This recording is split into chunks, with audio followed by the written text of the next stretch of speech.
வணக்கம். Jaibala YouTube channel சார்பாக உங்கள் அன்புடன் வரவேற்கிறேன். ஜெய்பாலா ஜெய்பாலா ஜெய்பாலா. சர்வமங்கலம் மாங்கல்யே சிறி சர்வார்த்த சாதகே சரணே திரம்பகே கௌரி நாராயண நமஸ்தே ஜெகதந்தாயிரத்திலுமே வக்கரதந்தாயிரம் அன்னோ தண்டிப்பின் மாதம் இல்லை அனுகிரகத்தாலும் பாலத்தின் திருவர்களால் முருக பெருமான் ஆசை கொண்டு சிம்ம ராசிக்கு இத்தகைய பலன் கொடுக்குது. 29/3/2026 முதல் 4/4/2026 வரை, பங்குனி மாதம் 15ஆம் தேதி முதல் பங்குனி மாதம் 21ஆம் தேதி வரை உண்டான சிம்ம ராசிக்கு உண்டான பலன். உங்க ராசிநாதன் 8ஆம் இடத்தில் செவ்வாய் பகவான் செவ்வாய்க்கிழமை காலை 10:52 மேல் 8ஆம் இடத்துல செல்கிறார். அஷ்டாங்க தோஷம். 8ஆம் இடத்துல ஏற்கனவே சனி, அஷ்டம சனி. என்னடா சந்திராஷ்டம ராசியில போய் எல்லா கிரகம் கூடிச்சு, முக்கியமான கிரகம் நம்மளுக்கு பலம் கொடுக்கக்கூடிய நம்மளுடைய ராசிநாதன் நம்மளுக்கு குடும்பஸ்தானாதி பாக்கியஸ்தானாதி சொல்லக்கூடிய செவ்வாய் பகவான் 8ஆம் இடத்துல மறைவு அப்படின்லாம் கவலைப்பட தேவையில்லை. உங்களுக்கு பக்க பலமாக இருக்கக்கூடிய கிரகமே உங்களுக்கு துணை நிற்கும். குரு பகவான் நிற்கிறார் 11ஆம் இடத்துல. குரு சந்திர பகவான் கிரகஸ்தானத்துல இருந்தாலும் திங்கட்கிழமை ஞாயிற்றுக்கிழமை போன்ற காலத்தில் மாறிடும். அதுல சந்திர பகவான் உங்களுக்கு செவ்வாய்க்கிழமை உங்க ராசியில அமர்ந்து வெள்ளிக்கிழமை உங்களுக்கு 2ஆம் இடத்துல வந்து அமர்வார். ஆகவே கேதுவோட சேரக்கூடிய சந்திர பகவான் சற்று மன குழப்பத்தை கொடுக்கும். தெய்வ துணை உங்களுக்கு வேணும். முருகப்பெருமானுடைய துணை உங்களுக்கு கண்டிப்பாக வேணும். கேதுவோட சேரக்கூடிய சந்திர பகவான் விநாயகனுக்கு ஒரு சூர தேங்காய் விட்டு விநாயகர் பெருமானுடைய வழிபாடுல ஒரு சூர தேங்காய் விட்டுட்டு போகும்போது உங்களுக்கு நன்மை பயக்கும். 8ஆம் இடத்துல இருக்கக்கூடிய செவ்வாய் உங்களுக்கு லாபஸ்தானத்தை பார்க்கிறார், தனஸ்தானத்தை பார்க்கிறார். அதனால் நம்மளுக்கு என்ன நன்மை அப்படின்னா, தனப்பிராப்தம் அதிகரிக்கும், பணப்புழக்கம் அதிகரிக்கும், வியாபாரம் நல்ல அபிவிருத்தி நடக்கும். ஒரு கம்பெனியில வேலை செய்யறோம்னா அவங்களே ஒரு நல் மதிப்புக்கு உண்டான ஊதியத்தை நம்மளுக்கு கொடுப்பாங்க. அதுக்கு நான் எதிர்பார்ப்பு இல்லாமல் நம்மளுக்கு ஒரு காரியம் நடக்கக்கூடிய தன்மை. கணவன் மனைவிக்குண்டான பிரச்சனை வந்து சுமூகமாக இருக்கக்கூடிய காலம். அத்தனை நம்மளுக்கு இறைவனே நம்மளுக்கு வழிவகுத்து கொடுப்பார். கிரக பலன் இல்லைன்னா ஈஸ்வரனுடைய பலன் இருக்குது. அப்ப உங்க ராசிநாதன் சிவபெருமான் வழிபாடு, ஓம் நமச்சிவாயங்கிற மந்திரம் தொடர்ச்சியா சொல்லிட்டு வரணும். உங்க ராசிநாதன் 8ஆம் இடத்துல மறைவு. தேவையில்லாத விஷயத்தில் நீங்க இந்த காலத்தில் நீங்க தலையிடாமல் இருப்பது சிறந்தது. அவசரத்தை கொடுக்கும், வேகத்தை கொடுக்கும், மன வைராகியத்தை கொடுக்கும், தைரியத்தை கொடுக்கும், அத்தனை கொடுக்கும். ஆனா பிற்காலத்தில் அது தோல்வியில் போய் முடியும். தைரியம், மன வேகம் அனைத்தும் கொடுத்தாலும் பாதிப்பு இல்லாமல் நம்ம பார்த்துக்கணும்னா அங்கேதான் நம்மளுக்கு புத பகவானுடைய துணை நம்மளுக்கு இருக்குது. 2க்கும் 11ஆம் அதிபதி சொல்லக்கூடிய புத பகவான் ராகுவோட சேர்ந்து இருப்பது உங்களுக்கு கொஞ்சம் தடுத்தாது கொள்வார். ஆகவே புதன் ஒரு புத்தி குருமத்தை கொடுத்து, அந்த கூர்மையான ஆயுதம் நம்மளுக்கு புத்தியே. நம்ம கையில இருக்கக்கூடியது, நம்ம இருக்கக்கூடியது ஒரு ஆயுதம்னா புத்தி கூர்மை. அதனால் நீங்க வந்து ஜெயிக்கக்கூடிய தன்மை அந்த புத பகவான் உங்களுக்கு இருக்கிறார். நம்ம தவறு செய்யறங்கிற நம்ம மனம் உணர்த்தி விடும். கடைசி நேரமாவது அது உணர்த்திடும். நீங்க யாருக்காவது போய் ஜாமீன் கையெழுத்து போடுறீங்க, யாருக்காவது போய் ஜாமீனா நிக்கிறீங்க, யாருக்காவது போய் சப்போர்ட் பண்றீங்க, 2 பேர் பேசிட்டாங்க, அவருக்கு போய் பஞ்சாயத்து பண்றீங்கன்னா அது நம்ம போறது போகாமல் இருப்பது உத்தமமா, தவறா சரியா, நம்ம பணம் மாட்டிக்குவோமாங்கிறது யோசனை வந்தால் அதுல இருந்து நீங்க பின் வாங்கிடுவீங்க. ஆகவே இந்த காலத்தில் நீங்க நிதானமாக யோசித்து நீங்க முடிவு எடுத்துக் கொள்ளக்கூடிய காலம். ஆகவே தைரியமாக இருந்து செயலாற்றும்.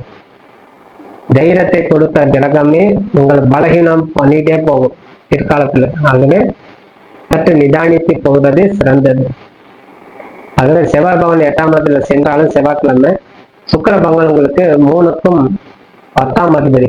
ஆகவே தொழில் நல்லா விருத்தி அடையும். தொழில் அமோகமான காலம். எந்த பிசினஸ் செய்யறோமோ அதுலேயே உங்களுக்கு வெற்றி பெறக்கூடிய தன்மை அப்படின்னு சொல்லலாம்.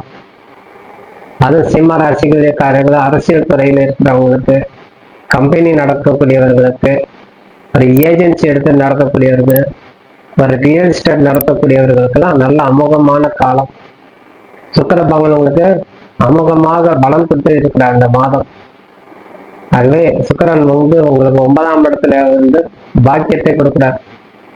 நிலப்புலங்கள் அமையக்கூடிய தன்மை. செவ்வாய் 2ஆம் இடத்துல பார்க்கிறார், வீடு கொடுத்துருவார். இதுன்னு ஒரு வீடு வாங்கிக்கோ, இஎம்ஐ போட்டு வாங்கிக்கலாமா, தாராளமா வாங்கிடுங்க அப்படின்னு சொல்லலாம். எல்லாமே வாங்கக்கூடிய யோகம் கொடுக்கும். அதனால் உங்களுக்கு மன சோர்வு உழைக்கக்கூடிய தன்மையை கொடுக்கும். பெண்களுக்கு மன மகிழ்ச்சி உருவாகக்கூடிய காலம். கணவனால் நம்மளுக்கு ஒரு நல்ல ஒரு ஆதாயம் கிடைச்சிருக்குது, எது கேட்டாலும் வாங்கி கொடுக்குறாங்கிறது பெண்களுக்கு ஒரு நன்மதிப்பு உண்டாகும். ஆனால் பெண்கள் சற்று கோபத்தை அடக்கிக் கொள்வது சிறந்தது. அவர் முன் கோபத்தை கொஞ்சம் அடக்கமாக வைத்துக் கொள்ளணும்.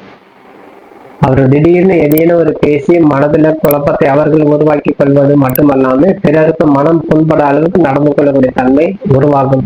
கோபத்தை அதிகரிக்கும், மன வேகம் அதிகரிக்கும் பெண்களுக்கு. ஆகவே பெண்கள் சற்று ஜாக்கிரதையாக இருந்து வரணும். ஆகவே சனி பகவானுடைய சேர்ந்த சூரியன் செவ்வாய்ங்கிறதுனால கோபத்தை மனதளவில் இயலாமல் பார்த்துக்கிறது சிறந்தது. அப்போ மறுபடியும் வழிபாடு தான். இந்த கோபம் வரும்போது நமச்சிவாய மந்திரம் மனதளவில் உச்சரிச்சுக்கிட்டே இருக்கணும். கோபம் தோணுதா ஈஸ்வரா சிவ சிவா சிவ சிவா சொல்லிட்டு விட்டுருணும். முருகா முருகா முருகா சொல்லி விட்டுருணும். இல்ல சக்தி சக்தி சொல்லி விட்டுருணும். அப்ப கோபம் வருதா, ஏதேன்னு ஒரு இறைவனுடைய நாமம் ஒரு 3 முறை சொல்லும் போது அந்த கோபம் வந்து தானாவே தணிஞ்சு புத்தி பொறுமை கொடுத்தாரு. அந்த புதவான் உங்களுக்கு புத்தி கொடுக்குறாரு. நம்ம கோபப்பட்டது இந்த நேரம் கோபமா பேசினாலே தப்புங்கிறது உங்களுக்கு புரிஞ்சிடும். அப்ப விவாதத்துக்காண்டி சொல்லணும். ஒரு விவாதமே நம்ம பண்ணக்கூடாது.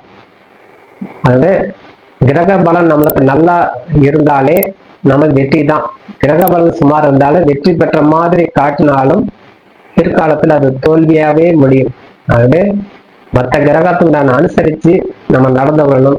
ஆனா வீடு மனை வாசல் அமையக்கூடிய தன்மை, கணவன் மனைவிக்கு உண்டான ஒற்றுமை அதிகரிக்கக்கூடிய காலம், குழந்தைகளுக்கு உண்டான எதிர்காலத்துக்கு உண்டான காலம், வியாபாரத்துக்கு உண்டான நுட்பங்கள், அதாவது தொழில்நுட்பம் சொல்லுவோம், தொழில்நுட்பத்தை ஏற்படுத்தி கொள்ளக்கூடிய காலம் அத்தனை நம்மளுக்கு உருவாகும். இந்த சிம்மராசிக்காரர்கள் அனைத்தும் வெற்றி பெறலாம்.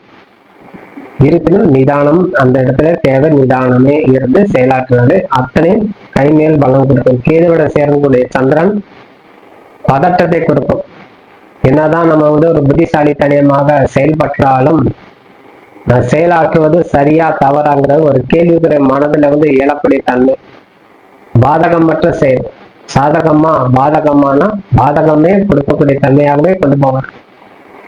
ஆனா குரு பகவான் உங்களுக்கு லாபஸ்தானத்துல இருந்து அது சாதகமாக்கிடுவார்.